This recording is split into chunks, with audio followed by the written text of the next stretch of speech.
Good evening, Active Claremont. We're starting a little early today. Thanks for bearing with me. But we have a very informative presentation for you, as always. But we have two representatives from the city of Claremont here joining us this evening. We had to postpone a little bit due to, I don't know if anybody realized, but there was an election recently. I know it's very easy to forget about that sort of stuff. But we did have an election here a few weeks ago. And we had to reschedule, but the city has been gracious enough to work with us. And so without any further ado, because you're not here for me, we have Adam and Bevan from the city. Go ahead and introduce yourselves, if you would. Adam, how long have you been with the city?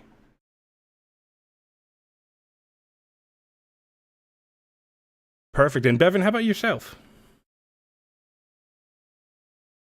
Wonderful. Wonderful.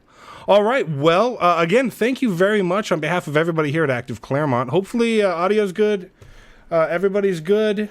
Everybody's good. Okay, so we have Adam has been with the city for 17 years. Bevan has been with the city for 11 years. And without any further ado, Adam and Bevan, I'll let you take it away. Okay, sounds good. Thank you, Matt. We'll start with a little introduction. Bevan and I will both introduce ourselves. My name is Adam Pirrie, as Matt mentioned. I've been with the city of Claremont for the last 17 years. Currently acting as the city manager in the absence of a permanent city manager. We're in the process of figuring out how to do a recruitment for a permanent city manager. For the last 17 years, my role has been as an employee in the finance department. The last 10 years have been as the finance director for the city. Prior to that, I was the accounting supervisor. I've worked for the city, developing the city's budgets and doing all of the city's financial reporting for the last 17 years. The budget's a hot topic, and we'll talk a little bit more about that in a little bit. But I've worked to develop the city's budgets and coordinated the process entirely since about 2008.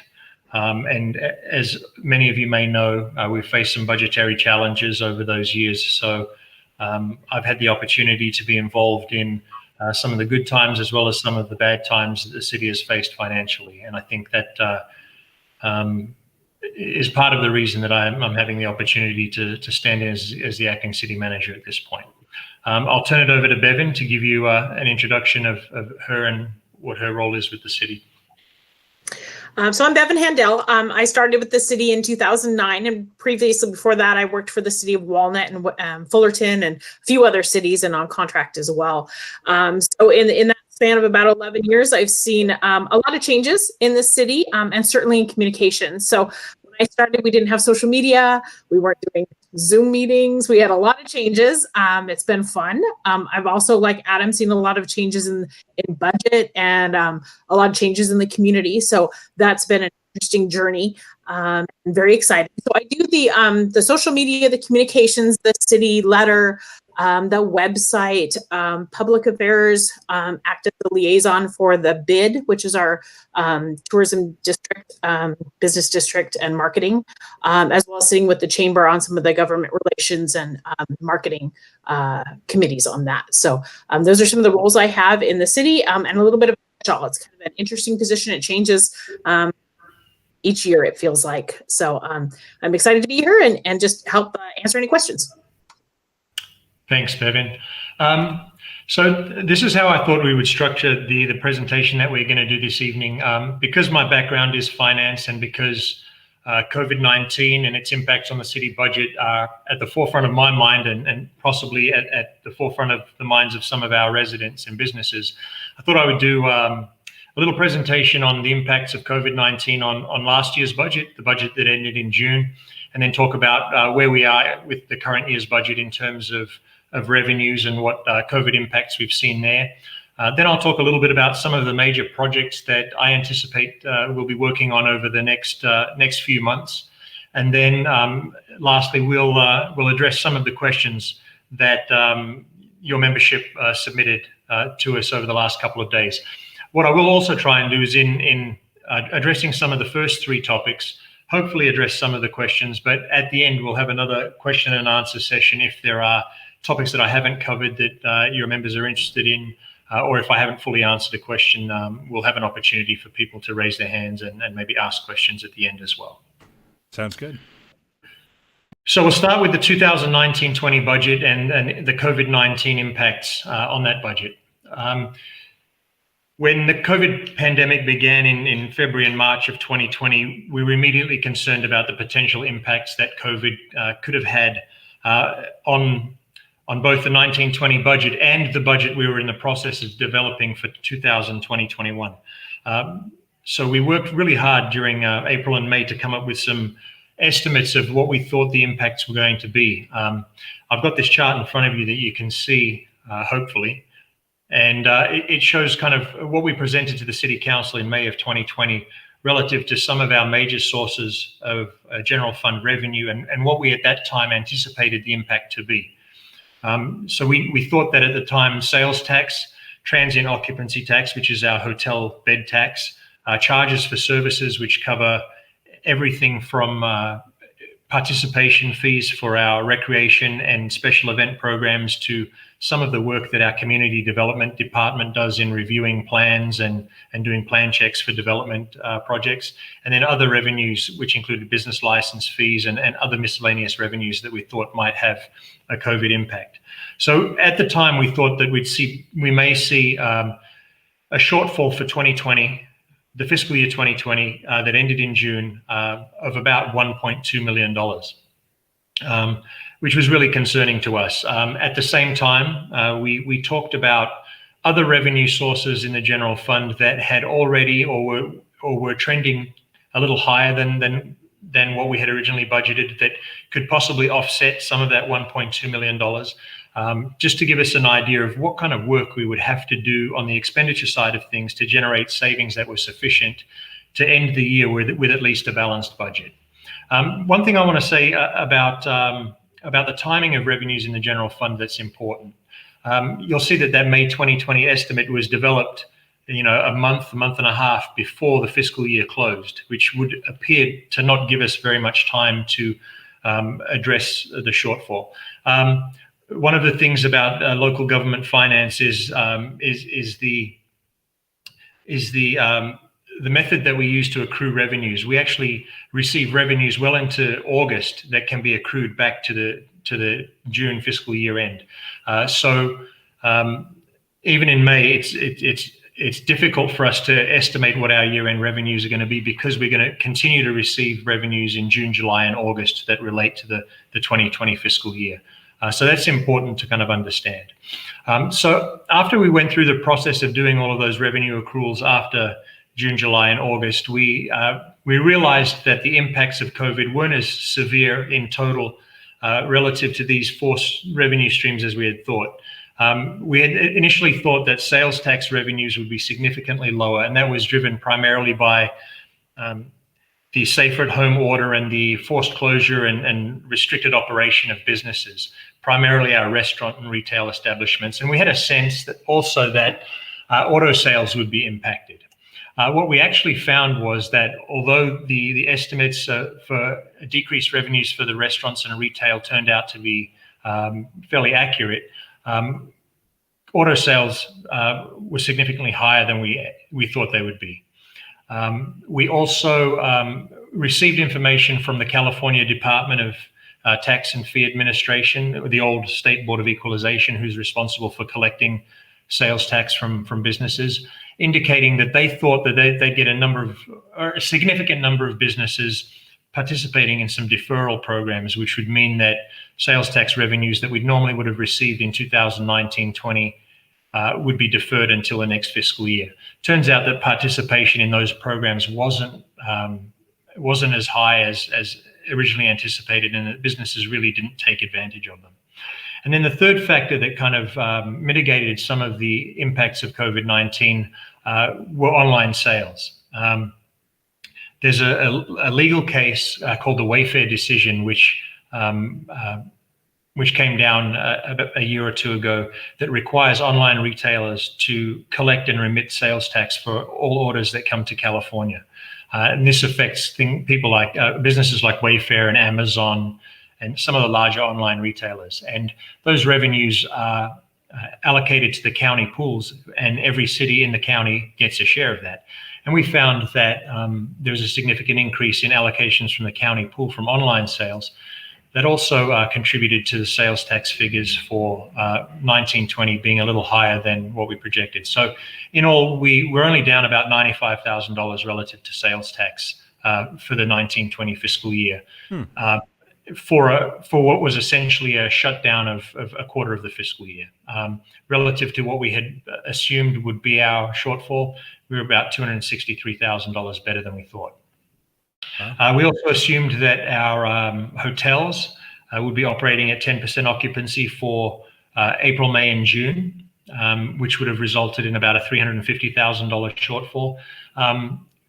We found that that was the case for some of our hotels. We did, however, find that some of the hotels near the 10 freeway in the southern part of town didn't seem to lose much in the way of revenues or TOT remittances to the city. Their occupancy rates don't seem to have been impacted as much, and the shortfall, rather than being $350,000, was only about $190,000, which was about $160,000 better than we had thought. Our charges for services revenue, as I mentioned already, is related to participation in some of our human services programs. We expected those programs to be shut down in April, May, and June. We do collect revenues in June that relate to programs that start in July, and because of the extended shutdown, we actually collected about $94,000 less than the shortfall that we had projected. So rather than being $300,000 short, we were about $394,000 short on those revenues. And then other revenues, primarily business license taxes, were not as badly impacted as we thought either. We were down about $60,000 instead of the $180,000 that we thought.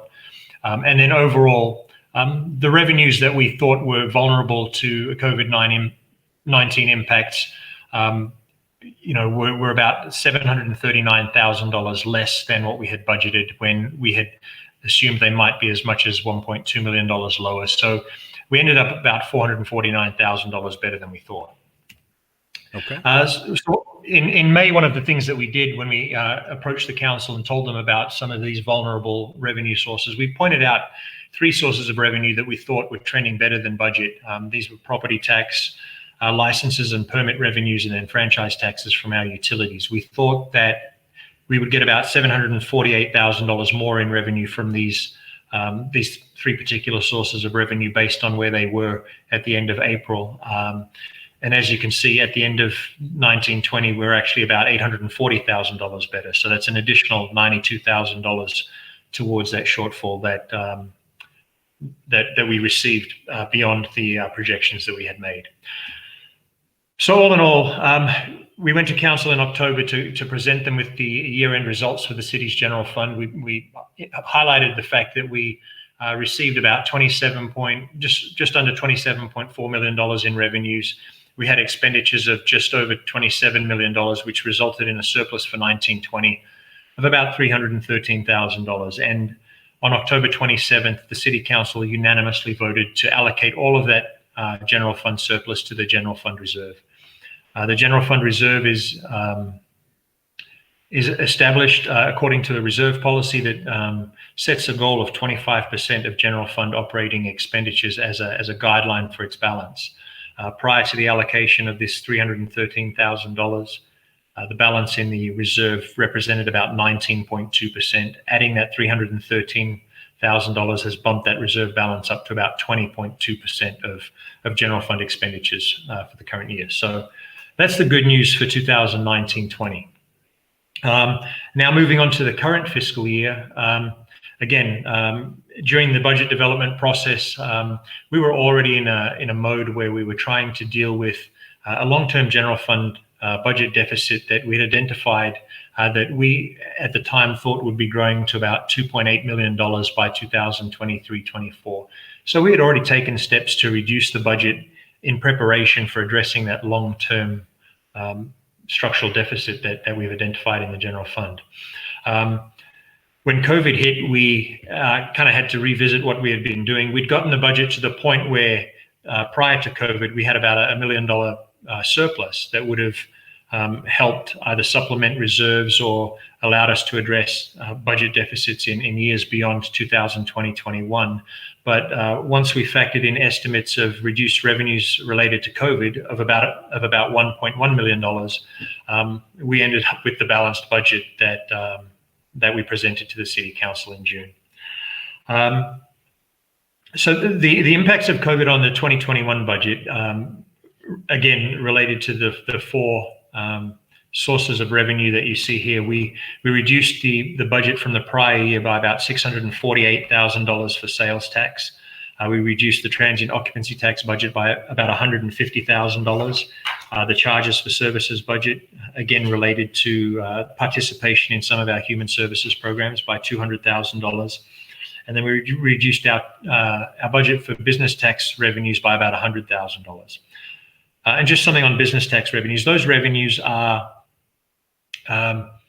calculated on the basis of gross receipts. So that $100,000 shortfall relates to businesses reporting lower revenues and paying lower taxes as a result. So we've included in the 2021 budget about $1.1 million less in revenue than we otherwise would have had COVID-19 not happened. Now, with regard to making projections for the fiscal year, we typically report to the City Council quarterly with our first report for the fiscal year in October, then an additional one in January, April, and June.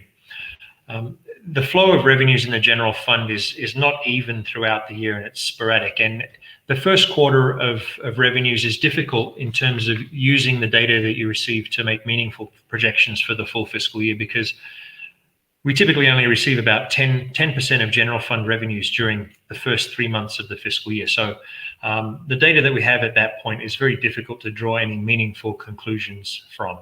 But there were some bright spots that we were able to relate to the council when we went to them in October with our projections. Just talking about sales tax, again, we projected a $648,000 shortfall relative to the prior year. And again, as a result of business closures and the sales tax deferral programs that the CDTFA had allowed businesses to take advantage of.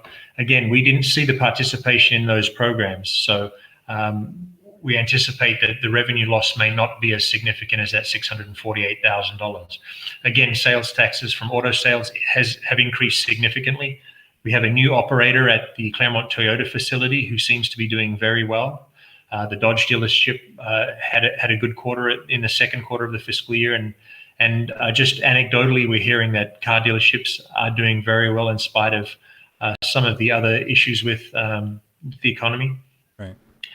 And those increases in auto sales have gone a long way to offsetting some of those losses in the restaurant and retail sectors that we've seen. As of the end of the first quarter, sales tax receipts were only about $5,700 lower than they were in the prior year. So in spite of the fact that that's very limited information for us, it's really positive news given where that number could have been had things been worse. Sure. TOT losses of about $150,000 were expected for the fiscal year. Assuming a closure that lasted for the first quarter of the fiscal year. As of September 30th, we were down by about $118,000. That's a large chunk of that $150,000 total shortfall. But that's not totally unexpected. July and August are typically busy months, especially for our larger hotels, like the DoubleTree, where they have parents and students from the colleges staying there during move-in and events like that. With the extended limits on the operations of the hotel, at this point, it's possible that we may exceed that loss of $150,000 through the rest of the year. It'll depend totally on how restrictions fare and what the county does in terms of reducing or restricting access to hotels over the next few months.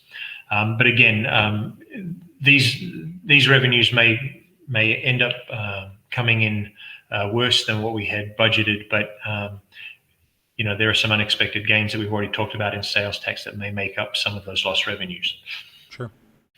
So we budgeted the $200,000 shortfall in charges for services, primarily based on the expectation that our recreation programs would not be operating at full capacity during the first quarter of the fiscal year. First quarter, we were already down about $174,000 relative to the prior year. I will preface that by telling you that plan check fees are also included in these charges for services figures. And in the prior year, we had received a big chunk of those plan check fees in the beginning of the fiscal year. So that skews the numbers a little bit. So that $173,000 shortfall relative to the prior year is maybe not as significant as it appears. But obviously, we're well into November. Human services programs are still not operating at capacity. So we still anticipated at least a $200,000 revenue loss, if not more, depending on how long those programs cannot operate at optimal levels. Right. One bright spot there with the charges for services and the recreation programs, many of those programs have corresponding expenditures that are used to generate that revenue. And although we're not generating revenue in many cases, we're also saving money in that we're not paying instructors and staff for programs that are not happening. So right. There'll be some savings that'll mitigate some of those revenue losses. Business taxes, we budgeted those about $100,000 less. And again, to account for a reduction in the gross receipts that businesses will report. We're about $14,000 lower at the end of the first quarter of the fiscal year.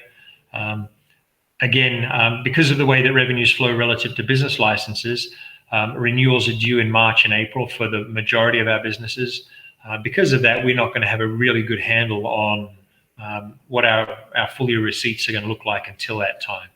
So, but we're still just based on the fact that we have so many businesses that are restaurants or retail that rely on being open at 100% capacity. We anticipate that business tax revenues will probably be at least $100,000 lower still, even at this point. Right. Okay. One of the things that it was unanticipated when we adopted the budget was assistance from the federal government. We have at September 30th, we'd received about $221,000 in federal allocations from the Coronavirus Aid, Relief, and Economic Security, or CARES Act. The city has an allocation of $442,000. We've actually received the second half of that money, so we've received all $442,000 as of the end of October, and that money is all unanticipated. It was not budgeted for, so it's additional revenues that again will help offset some of those revenue losses. So just to conclude on the 2021 budget, again, the limited data that we have from the first quarter of the fiscal year makes it very difficult for us to make meaningful projections. But I think there's enough there in terms of stronger sales tax figures and the receipt of that federal CARES Act funding that that makes me comfortable that that the budget is going to stay balanced by the end of the fiscal year. Obviously, we're going to continue to monitor the situation as it relates to COVID, particularly because the health orders and the restrictions on businesses are extending beyond when we thought they would when we developed the budget.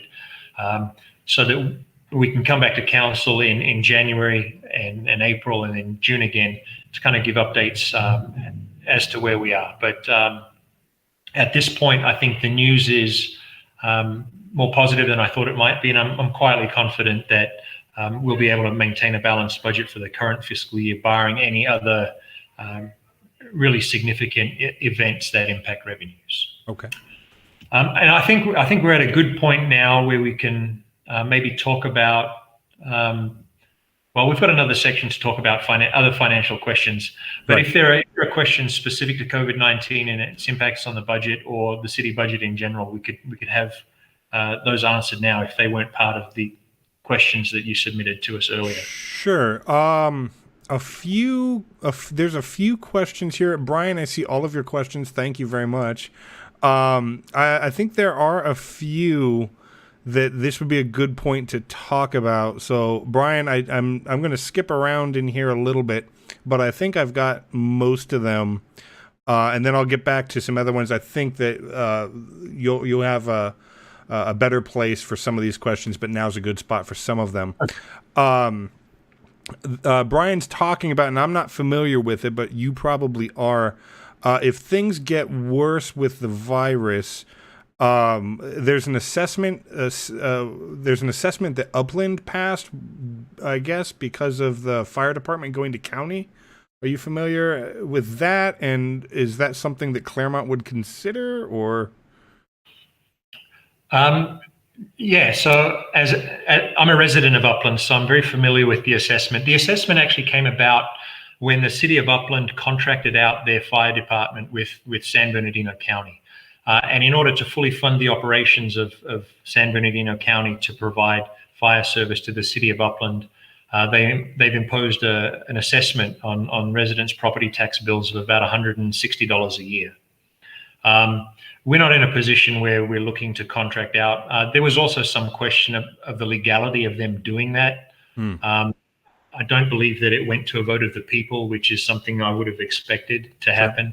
Sure. But at this point, that assessment was prior to COVID. It wasn't in response to COVID at all. It was more, a budgetary savings measure that the city of Upland implemented to shift the cost of fire services from the city to the county. Sure.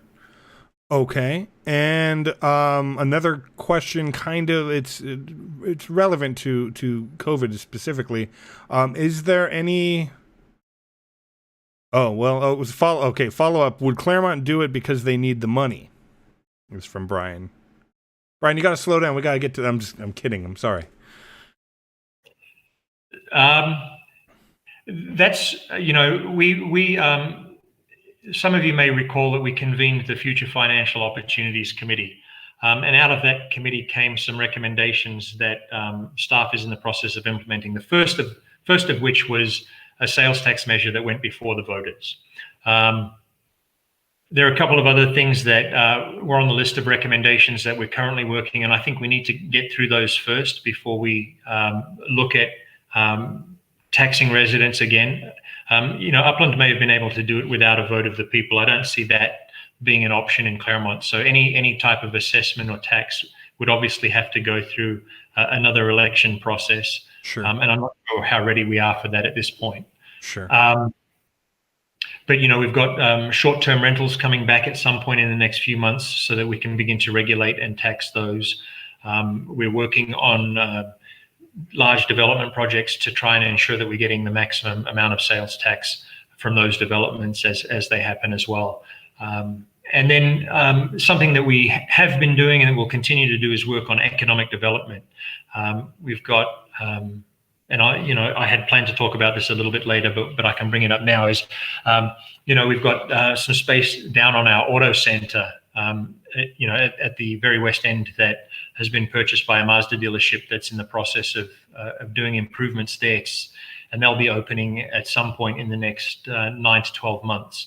So engaging in economic development activities to try and stimulate the economy, diversify and expand the sales tax base are things that we're going to look at doing initially and first. And doing things like an assessment are probably secondary in my mind at this point. Sure.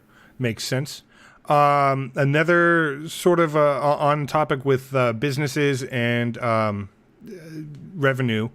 Is there any possibility of closing down some of the downtown streets to expand dining outdoors on a larger scale?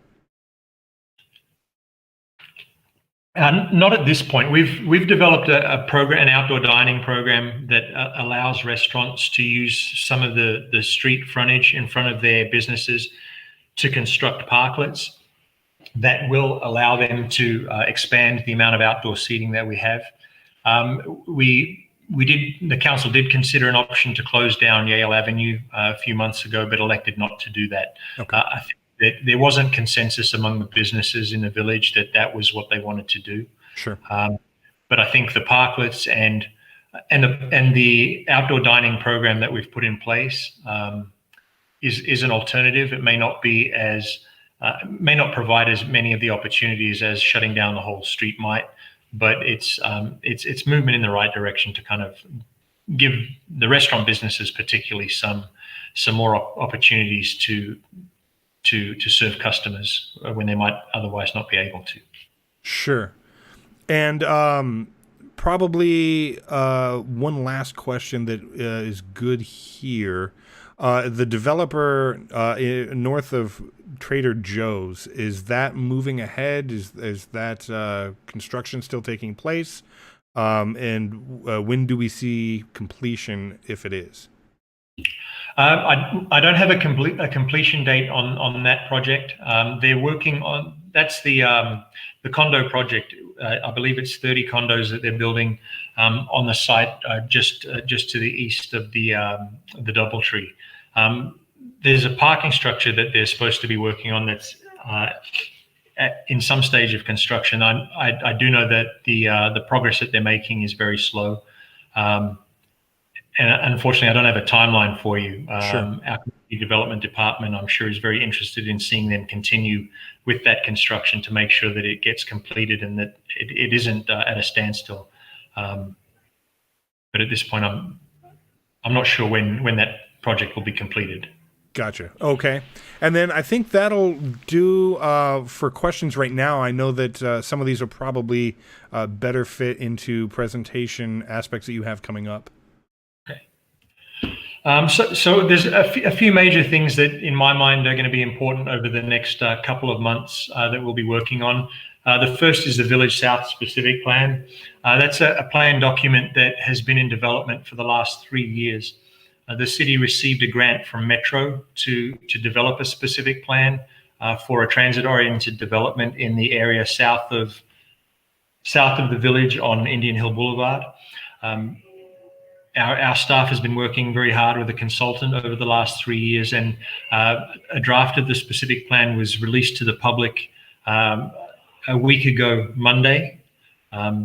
So the plan's out there. It's on the city website. If you and your membership are interested in reviewing it, it's guidelines for the development of that series of parcels down there, and will form the basis for how that development takes place as it does over the next few years.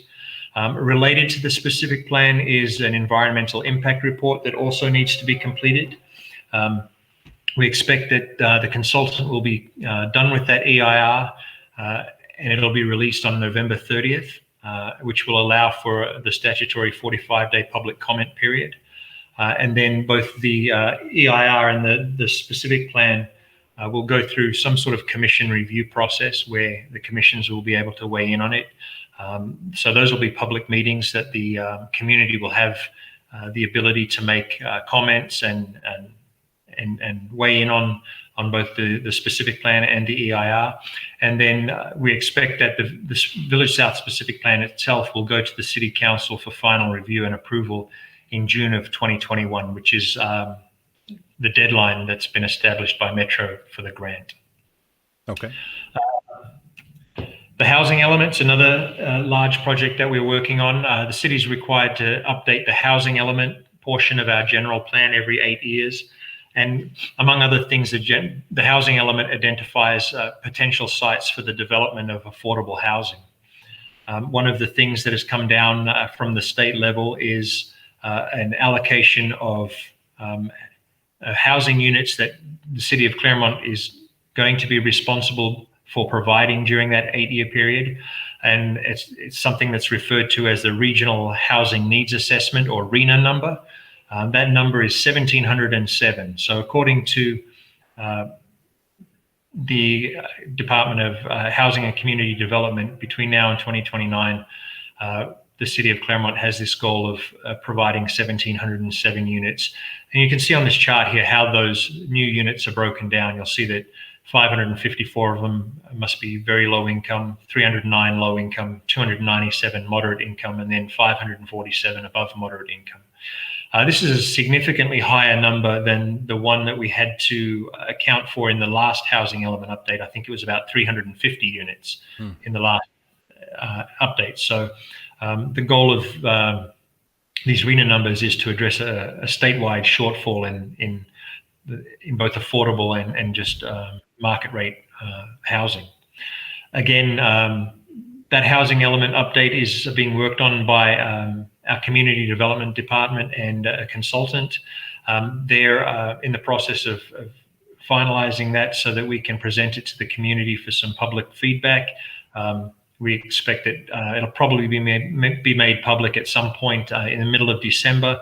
And the sites that have been selected or proposed for affordable housing will be included in that housing element update. It'll have to go through the Planning Commission and City Council for hearings. And we have a deadline of submitting that to this again, the State Department of Housing and Community Development by October of 2021. It has to be approved by them by October of 2021. And they tell us there's a 4-month review period for that. So we actually probably have to get it wrapped up at the local level, probably closer to June or July. Okay. And then something else the community may be interested in is the recruitment for a permanent city manager. We had a closed session item on the agenda at the last city council meeting. That was to get feedback from the council about how they wanted to handle the process and to kind of educate them on what the process could look like. I want to make it clear before I go any further that I'm in the acting capacity at the moment, and to preserve my ability to be able to apply for the job if I choose to, I've kind of extricated myself from the process and left it to the city attorney and the city council. So I wasn't involved in that closed session meeting, but I can tell you what was reported out. The city council at the last closed session indicated that they wanted to wait until the new council was seated before they moved forward with the process of selecting a recruiting firm and giving them direction on the type of employee that they wanted in a city manager, and then kind of detailing what the process was going to look like. So that's where we are at the moment. There'll likely be some closed session meetings in the future to kind of move the process along, but that won't happen until the new council is seated. Again, the process of recruiting a city manager can take several months, and it's really in the council's hands once the new council is seated and they decide to move forward. Okay. And then the remainder of the presentation is just trying to address all of the questions that you had sent. And I've tried to put them in some sort of logical, under some logical headings that kind of make sense to me. So we'll start off with city finances and addressing some of the questions that relate specifically to financial issues.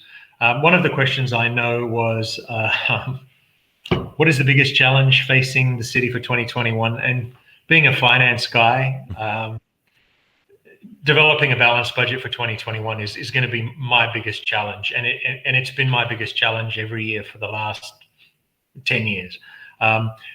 Everything that we do depends on the health of the city's budget. So to kind of not highlight that as the biggest challenge, I think is a mistake. So it's a process that typically starts in January at the staff level. Last year, we went through a public process where we gave updates to the community in February and March and April to kind of give them an idea of where we were.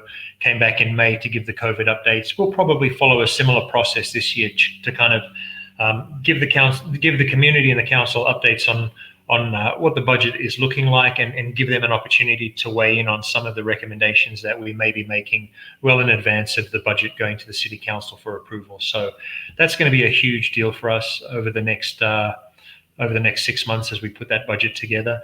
And again, continuing to work to figure out how bad the impacts of COVID-19 are going to be on the general fund budget is going to be a huge part of the work that we do in developing that 21-22 budget. We had some questions about pension costs and what we are doing and have done to control those costs. Pension costs have been an issue in local government for the last 15 years, and the growth in unfunded liabilities and employer contributions has been something that we've been dealing with for a long time.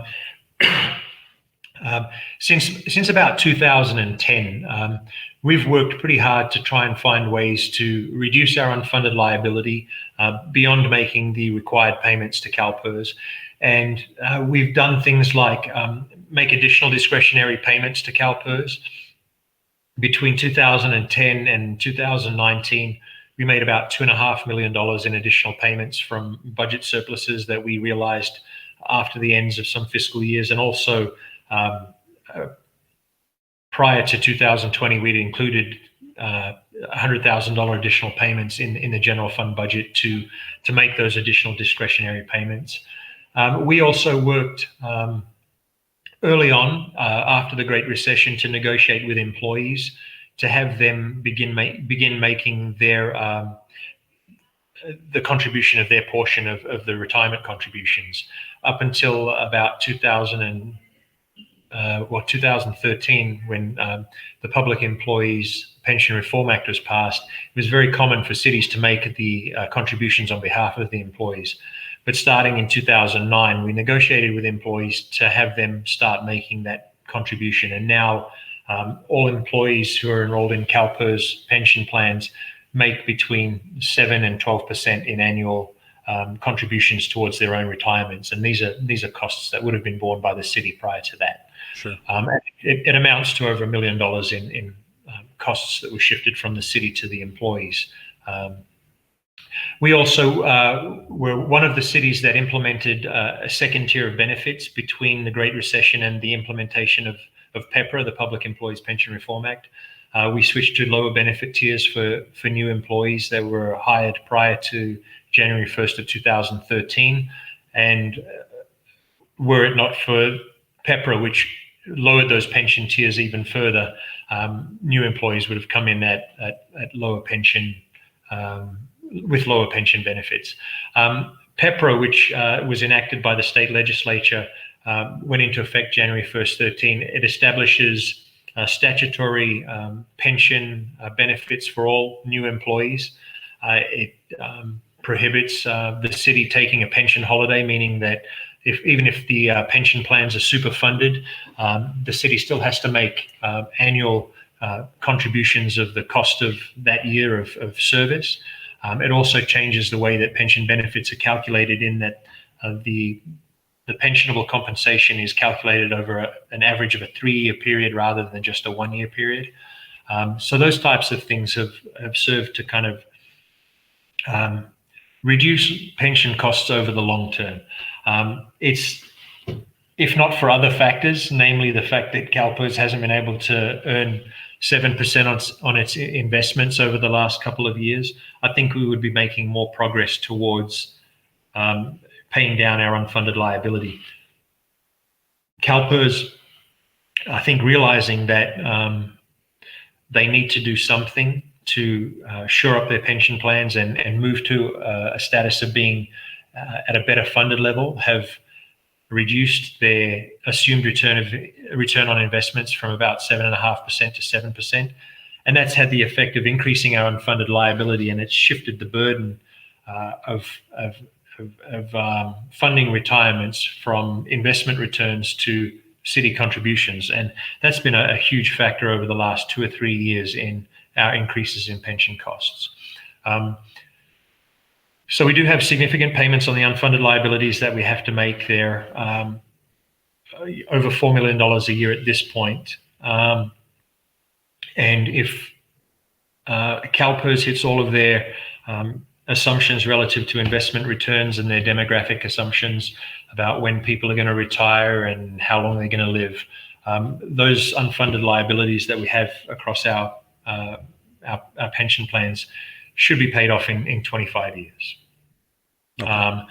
Again, our contributions and the funded status of the plans are subject to an annual actuarial evaluation that CalPERS prepares every year. They do experience studies to see how they fared relative to investments and demographic assumptions. So those projections and assumptions are all subject to change at any point. So that's kind of where we are with pension costs. They're a huge factor in the increase in the city's budget. We've already, in my mind, worked really hard to try and mitigate some of those cost increases. There are unfortunately factors at play with CalPERS that have made that very difficult for us to do and to make any headway with. But it's something that we'll continue to try and find solutions for. Okay. We had a question about the landscape and lighting district. The assessment's about $186, but the appearance is that we aren't doing as much tree trimming or watering as we may have done in the past. The challenge we face with the LLD is that we're subject to cost increases with regard to our contracts with the companies that do our landscape maintenance, and also with the utility companies that provide water and electricity. The reality is that Golden State Water and Edison can go to the PUC and ask for rate increases that far exceed CPI every year, and the water company especially has done that, which has raised our utility costs pretty significantly in the LLD. And things like increases in the state minimum wage, the Affordable Care Act, have made the cost of hiring and retaining employees who do maintenance work for contractors also more expensive. So the bids that we get when we go out to contract for these services have come in much higher than they have in previous years, and the growth in the amounts of those contracts also far exceeds the CPI increase.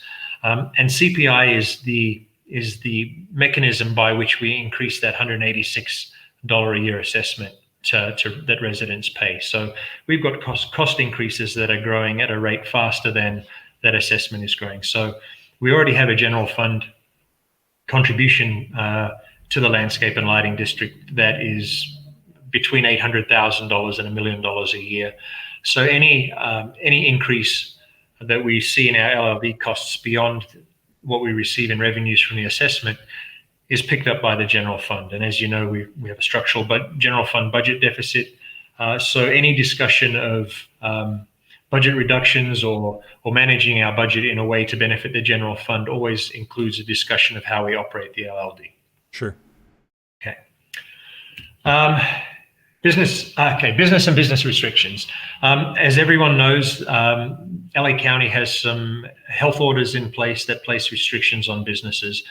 We have absolutely no discretion when it comes to that. We can't implement any restrictions that are less restrictive than what the county does. We could, if we wanted to, or if there was a desire to impose more restrictive restrictions. We haven't done that. And we understand that the LA County order has placed a burden on businesses, particularly small businesses, that is very difficult for them to manage. And we've listed some of the business closures that we're aware of here. The Lemley Theatre, that's a huge one. It's a huge loss to our community in terms of the cultural attraction that it was, the draw that it was to our plaza. The Claremont Club, as everyone knows, closed down. We may have a buyer at some point that may open up again and continue to operate it as a club.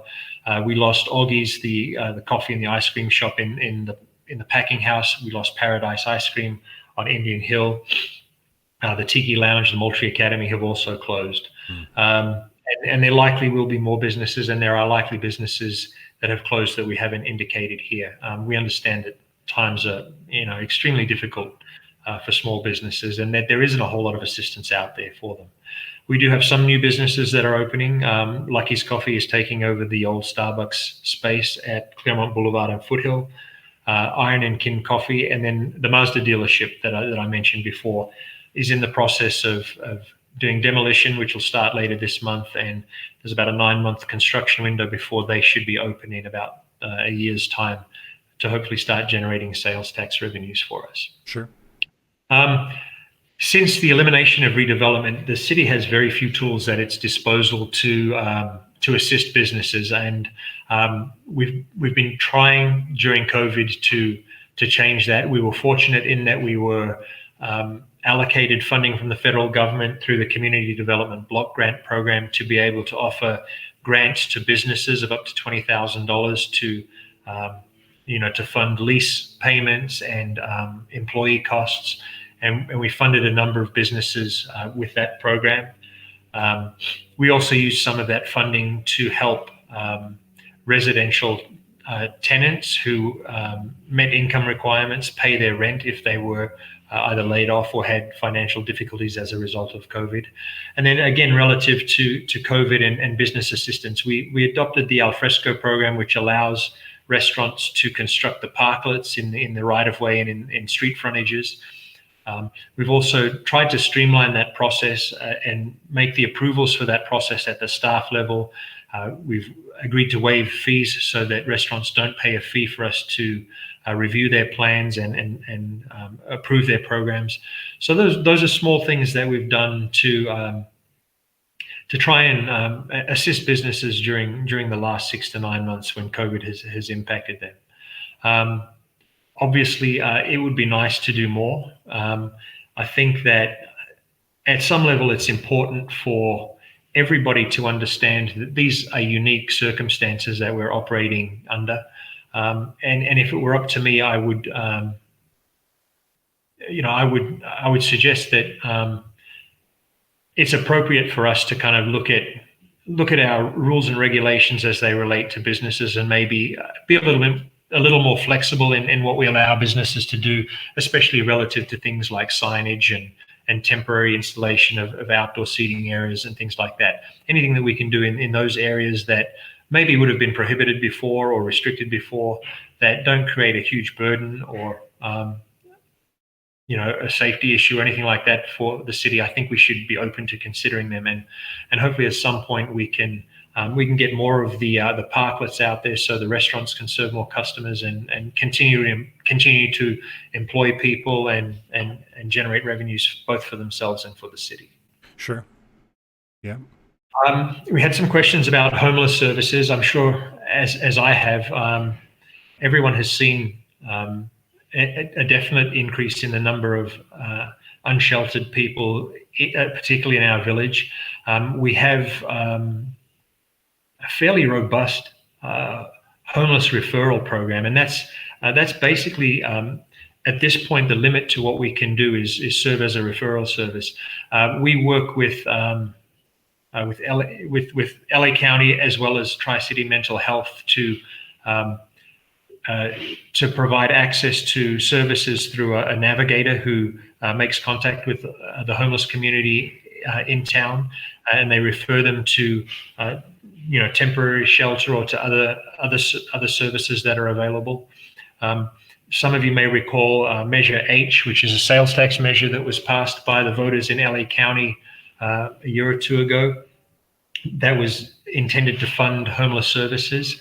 All of that money goes to LA County, and even though our residents are paying a significant portion of those revenues, the city hasn't seen a whole lot of that money coming directly back to the city for us to implement our own services. So we do have to work fairly closely with LA County and other regional agencies like the cities of Laverne and Pomona to kind of come up with a regional approach to developing homeless programs that can work. We do have a couple of grants that we've been awarded.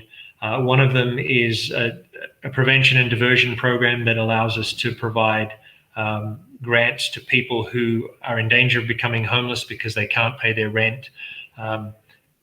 It'll provide hotel vouchers for people who need temporary housing to avoid becoming homeless. We've got some grants that will also allow us to develop shared housing plans where we can figure out ways other than constructing a shelter or referring people to shelters outside town, but looking for ways that we can use a shared housing model to provide transitional housing for the unhoused community as well. And then looking to, we've also got a grant where we are working with some of the shelters regionally to guarantee bed space for unhoused community members from Claremont, so that we have more beds to send them to, and more services that we can provide to them. One of the important things we're also working on is implementing what's called a PACT team. That's the Psychiatric Assessment Care Team, and that's also working in conjunction with Tri-City, and there's a good chance that that'll also be integrated into our homeless response.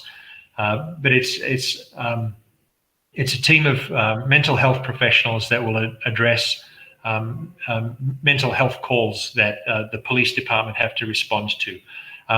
A significant number of those calls may also be calls related to homeless individuals. So there's some overlap there and some integration that'll have to happen between the PACT team and our current homeless program. But the homeless issue is significant. It's not going to go away anytime soon, and we're working with the funding that we do get from the county through Measure H funds to try and come up with a response that is meaningful and that impacts as many people who are homeless in the city as we can. Sure.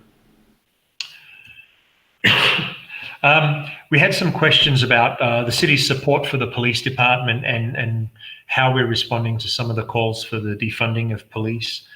I think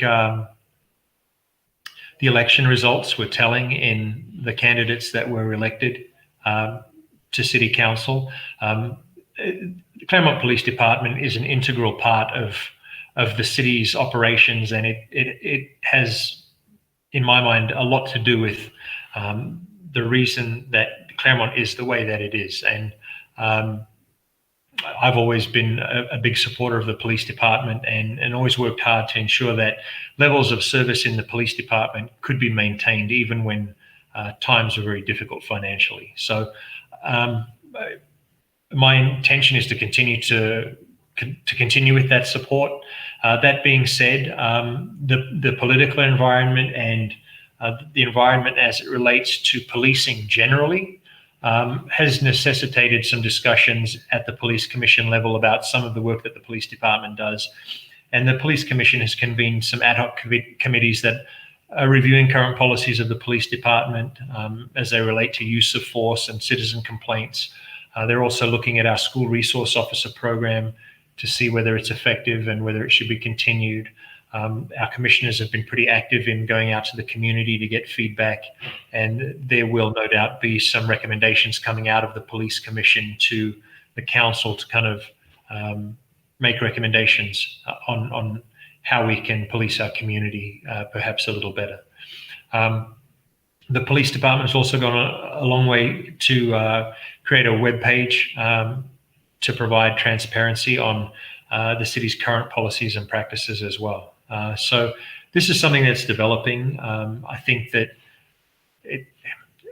it's not a surprise that we're seeing scrutiny over the way that police work is performed in the current environment. But I will say that our police chief and our police commission is committed to making sure that there's a community dialogue about how we do things here, and to kind of give people the opportunity to comment on it, and also for them to learn how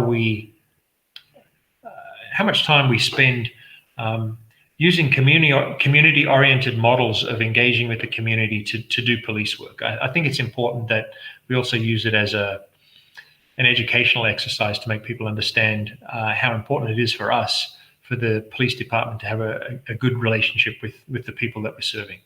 Sure. Yep. And then a couple of other questions.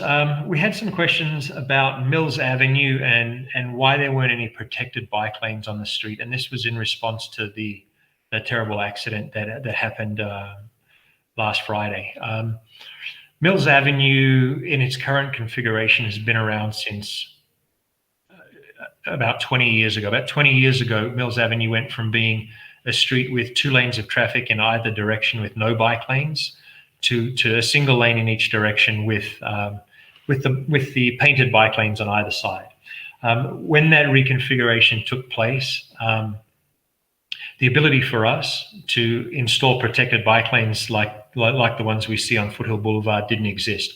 They weren't part of Caltrans standards as far as bike lanes are concerned, and they haven't been until very recently. So that's the reason why they aren't there now, and why it's going to be difficult to install them is a funding issue. Mills Avenue is one of our arterial streets. We've in becoming eligible for SB1 funding, which is the increase in the state gas tax that was implemented a year or two ago, we had to kind of highlight or detail what our backlog of work on arterial streets looks like. And we estimate that we have about $20 million in backlogs related to arterials in terms of street resurfacing and street reconstruction that needs to take place. And we don't have $20 million lying around to be able to address that backlog, unfortunately. So we've got limited allocations of funding that we can use to update streets and provide amenities like bike lanes. And we will be doing it. It will take some time. And if funding is available and we can do it, we will consider putting those Class 4 bike lanes, which are the protected lanes, onto some of our arterials. I will tell you that Town Avenue, north of Foothill Boulevard, is the next arterial that we're working on the design for. And ultimately, it's the cost of the overall project dictated by whether they're Class 4 or Class 2 bike lanes that will determine which kind of lanes that we have there. So it's probably not the answer that people want relative to Mills Avenue, but that's the reality of the situation that we face with regard to the streets that we have to maintain in the city. Sure. Yep. Mount Baldy Road and the no parking adjacent to the Evie Canyon entrances to the Wilderness Park will likely remain no parking areas for the immediate future. That entrance at the moment is closed, and people are not supposed to be accessing the park from there. The city acquired the Evie Canyon property from Pomona College, and is working. And it's clear to us that accessing Evie Canyon from Mount Baldy Road, especially by people who are parking in the turnouts on the, I guess, south or east side of the street, on the side where they have to cross the street to access Evie Canyon, is very unsafe. I mean, we routinely receive complaints about people speeding up and down Mount Baldy Road, and because of the safety issues, we're not comfortable permitting parking along that street when there's a potential for people to get hit by cars that are speeding up and down the street. At some point, and again, this is dependent on funding, we would like to construct a trailhead and a parking lot for people to access Evie Canyon, and once we can provide a safe entry to that portion of the Wilderness Park, I think we'll reopen it. But at this point, we don't have any plans to take down the no parking signs and to allow parking on Mount Baldy Road. And I think that was it. There was a couple of questions. One was, can you describe the city of Claremont in one sentence? Yeah, that's the one I've been thinking about all day long, and I can't. They say a picture is worth 1,000 words, and I think Claremont is probably worth 1,000 words too. It's difficult to describe the city in a single sentence.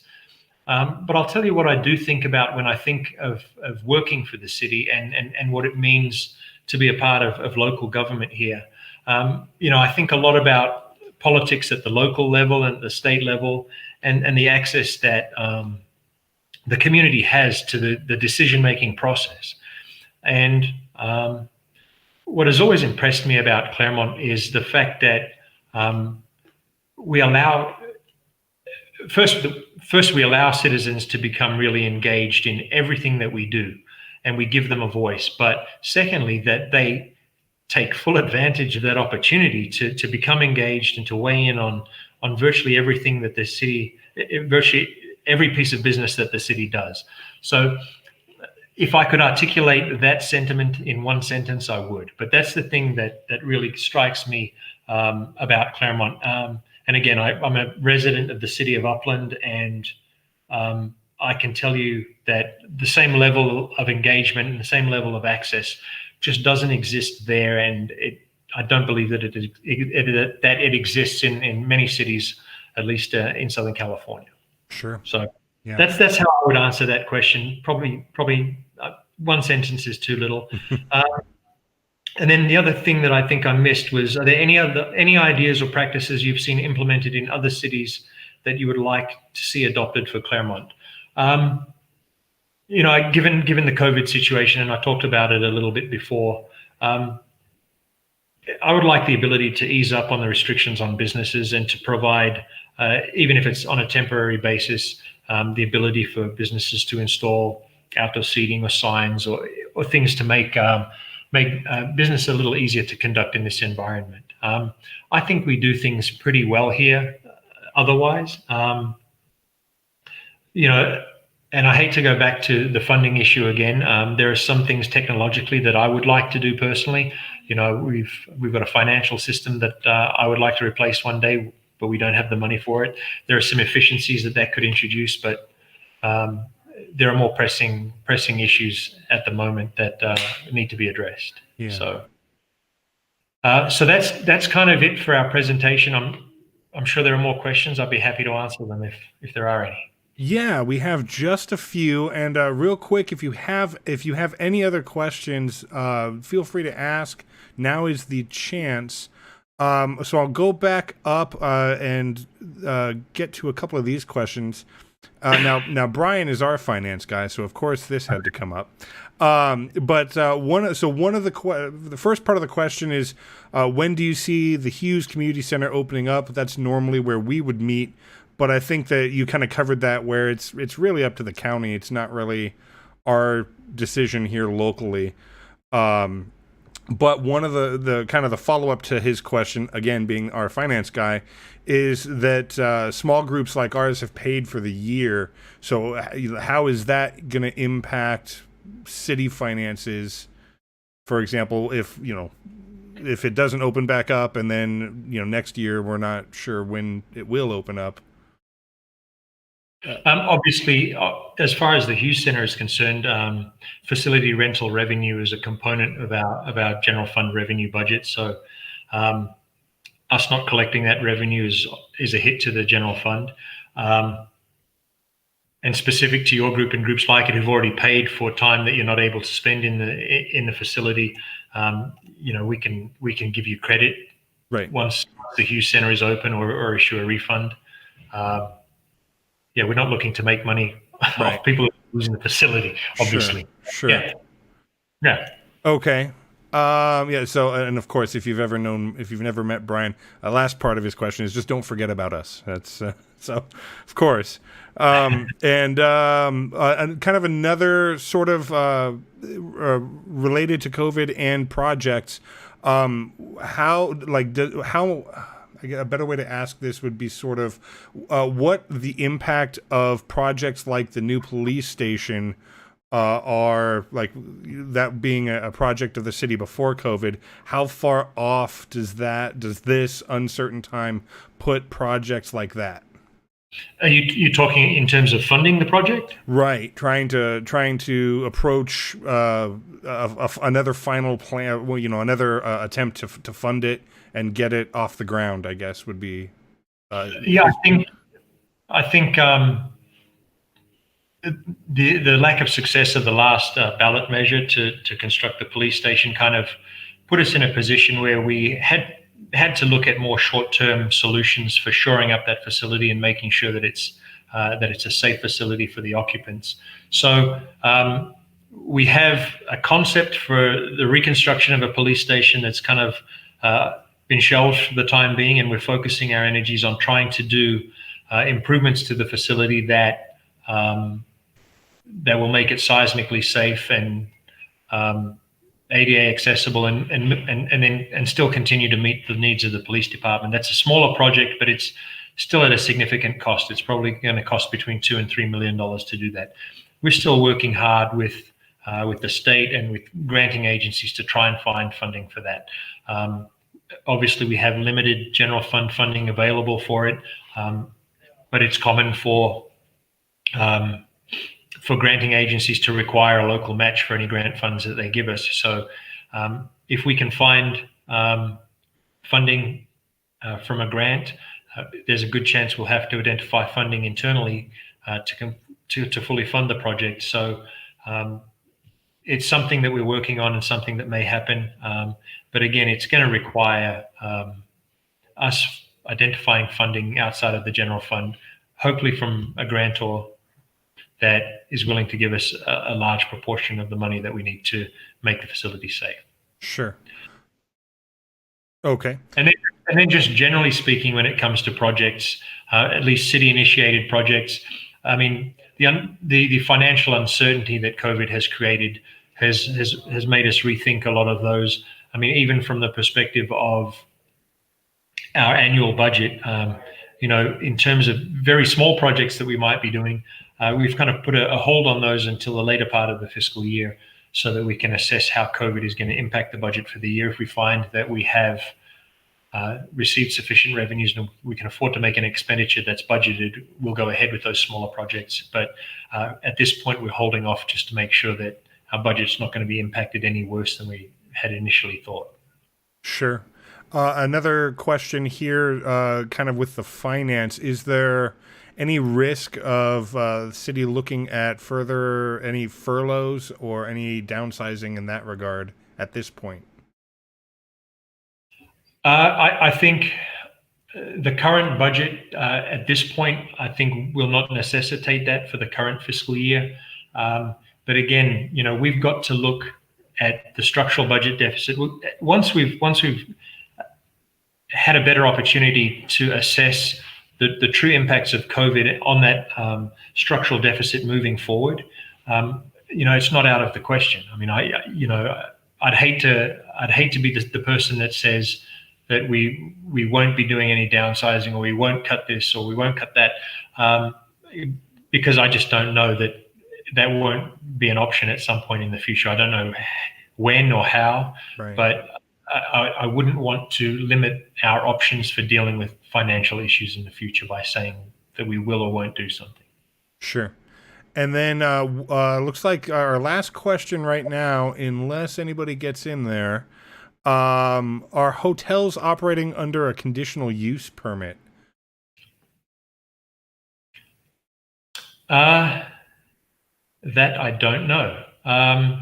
And Sue, you might, if you can, expand on the question a little, or that makes sense. I can find out for you, and Matt, if you don't mind, I can write up a little blurb about how hotel properties are entitled and what they can and can't do and what requirements are needed for them to operate. It's entirely possible that they do. Community development not being my background, Sure. I'm not. It's been a long time since we opened a new hotel. I don't recall what happened, what process we went through with Casa 425. Bevan, do you happen to know? I don't know off the top of my head if there's any conditions, and they would be different per each hotel. So, yeah, I'm not off the top of my head. Sure. Actually, and that raises kind of a question from me as well. Where, and again, this is kind of a tricky one, but I know the city has been ongoing concerned about local Airbnbs and how to even locate them, and how that they fly under the radar because of not paying their fair share, basically. Can you speak to that at all? Sort of update us. I know Tara had mentioned that in previous meetings. Yeah, so that's the short-term rental program that I was talking about, and it was one of the recommendations that came out of the Future Financial Opportunities Committee. We we received direction to regulate and to tax Airbnbs and VRBOs and other short-term rentals. We don't know without the assistance of a consultant how many there are, how much revenue it would generate, how much it would cost to administer the program. So it's something that we're in the process of trying to figure out, and we'll probably be coming back to the City Council in the first 6 months of 2021 with an ordinance and a program in place to regulate them and to impose restrictions on the way that they can operate so that they're acceptable to the residents and the community, and then also to figure out a way to collect TOT revenues from them so that we can first pay for the administration of the program to register and regulate them, and then to hopefully generate a little bit more revenue to help the city's general fund. Sure. So it's something that we're working on. It's going to take a little bit of time, but it's on our work plan for early next year. Sure. And Sue had asked this question back when we were talking about sort of relaxing some of the restrictions on local businesses, and so sort of the general concept of her question is what controls the city has over hotels, for example. What else? Oh, hence the CUP question. Right. Well, I mean, obviously, we have some hotel operators who have facilities where our police department receives frequent calls. So obviously any violations of the law that are immediately apparent to our police department are enforced. And as a result of some of that activity, we have increased police patrols around those types of establishments. Hotels, whether or not there's a CUP required, are subject to the municipal code as it relates to maintenance standards. If there are code enforcement cases, we have a code enforcement division who can go down there and work with them to correct any infractions or deficiencies. And if they are not willing to do that, we have the ability to cite them. Again, code enforcement staff is limited and generally works on a complaint-based system. So if residents or community members see issues at our hotels that they believe are violations of the municipal code, I would encourage them to call code enforcement and report the issue so that we can deal with it. Sure. Okay. Well, I don't see any other questions there. Sue, hopefully that got to answer your question. So I guess at this point, I'll wrap up our live stream. Adam, Bevan, I really appreciate you both being available to us, especially on kind of a crunch time notice. And we really appreciate you preparing a very informative presentation and then responding to our questions here live, too. Sure. No, it's been a pleasure. Thank you for having us. Of course, anytime. Without any further questions coming in, I don't see them. I'm going to go ahead and end the live stream here. Good night, everybody, and we will see you next time.